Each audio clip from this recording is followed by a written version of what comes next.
लिखा नहीं तकदीर में तो तस्वीर क्या करेगा। लिखा नहीं तकदीर में तो तस्वीर क्या करेगा। लिखा था पत्री विष का, विषया का कन्यादान मिला।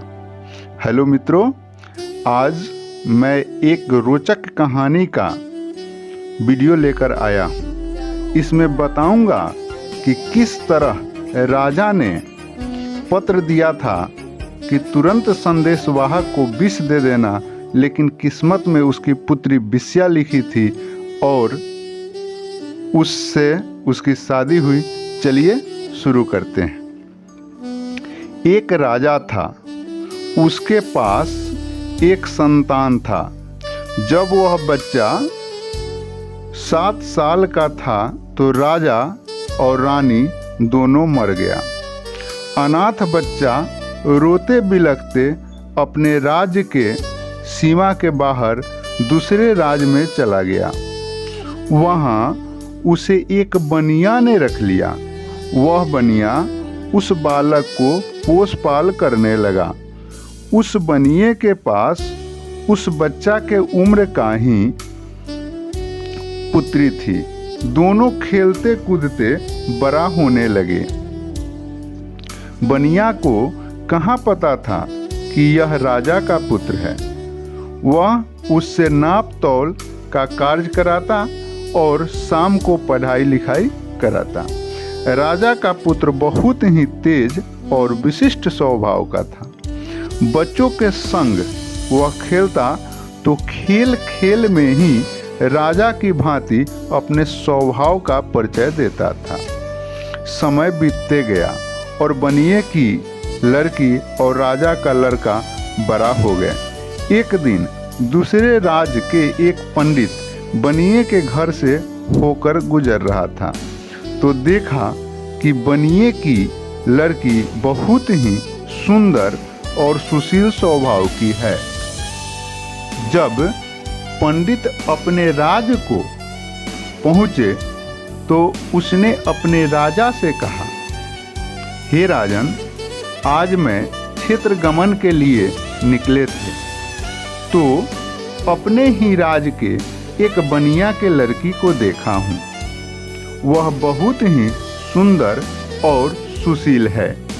अगर राजकुमार का शादी उससे करा दी जाए तो दोनों का जीवन बहुत ही आनंददायक गुजरेगा और वृद्ध अवस्था में आपको भी उत्तम सेवा प्राप्त होगा। पंडित उच्च कोटि का विद्वान था, इसलिए राजा उनके बातों को काट नहीं सकते थे। राजा ने कहा, जैसी आपका आज्ञा ब्रह्मदेव। और अगले दिन राजा और पंडित उस बनिए के यहाँ पहुँच गए। राजा का आया देख बनिया घबरा गया और बड़े ही नरम स्वभाव से राजा के पास जाकर बोला, हमसे क्या गलती हुई है राजन कि आपको हमारे दरवाजे पर आना पड़ा।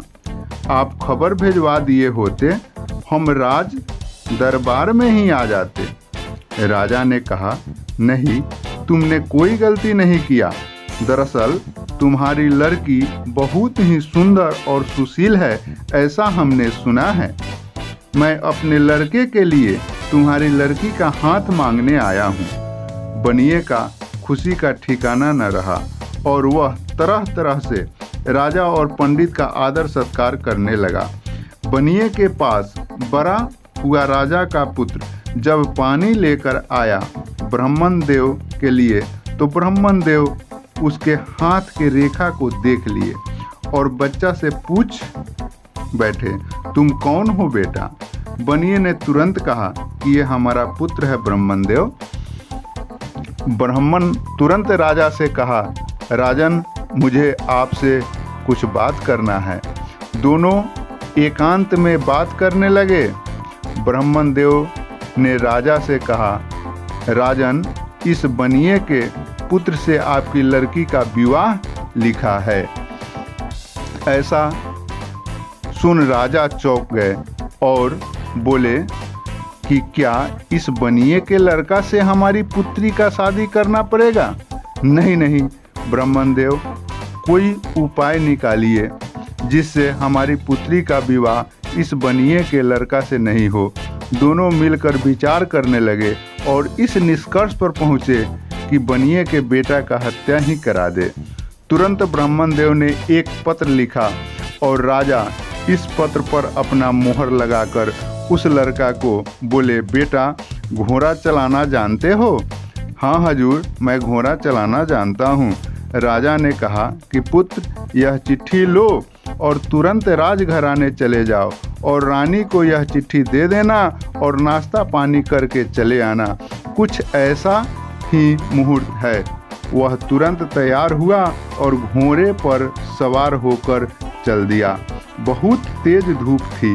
रास्ते में एक फुलवारी था। उस फुलवारी में एक वृक्ष के नीचे चबूतरा बना था। उस चबूतरे को देख लड़का वहां रुक गया और आराम करने लगा।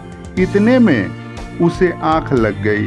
आंख खुला तो उसे महसूस हुआ कि कहीं लेट तो नहीं हो गया और तुरंत घोड़े पर चढ़ा और चल दिया। उसका चिट्ठी वहीं गिर गया।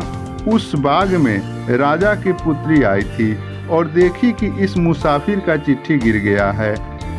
उसे वह खोली तो देखी कि यह तो पिताजी का ही पत्र है। उस पत्री में लिखा था कि संदेशवाहक जा रहा है, विष या को तुरंत दे देना। लड़की समझ गई यह तो बहुत अनर्थ हो जाएगा। वह एक पतला लकड़ी उठाई और अपने आँख के काजल से उस लकड़ी को भिगोई। चिट्ठी में विष अलग लिखा था, विष या अलग लिखा था। दोनों को एक जगह मिला दी, उसे विष्या बना दिया। अब वह शब्द विष्या बन गया। उस लड़की का नाम भी विष्या था और उस चिट्ठी को वहीं रख दिया। थोड़ा दूर जाने पर ही उस लड़का को महसूस हुआ कि मेरा चिट्ठी वहीं गिर गया है और वह फिर वहां आया।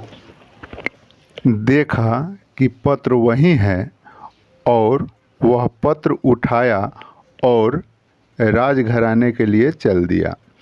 वहां जाकर रानी को चिट्ठी दिया। रानी चिट्ठी को पढ़ी और तुरंत दूसरे ब्राह्मण को बुलाई और चिट्ठी में लिखे बातों को समझाने के लिए बोली। ब्राह्मण ने कहा, रानी, इसमें लिखा है कि संदेशवाहक से आप अपने लड़की का तुरंत शादी कर दीजिए। इस पर तुरंत दोनों का विवाह करा दिया गया। राजा विष देने की बात लिखे थे, किस्मत में उनकी पुत्री से शादी लिखा था सो हो गया। समय बीत जाने पर राजा बनिए के यहाँ से चल दिए और घर पहुँचे तो देखे कि हमारे राज में खुशी का वातावरण है, शादी विवाह का वातावरण है। वहाँ गए तो चौंक गए और बोले, विधि के लिखे को कोई मिटा नहीं सकता। धन्यवाद मित्रों, मिलते हैं अगले वीडियो में। आपसे अनुरोध है कि वीडियो को लाइक, शेयर एवं सब्सक्राइब जरूर कर दीजिए। धन्यवाद।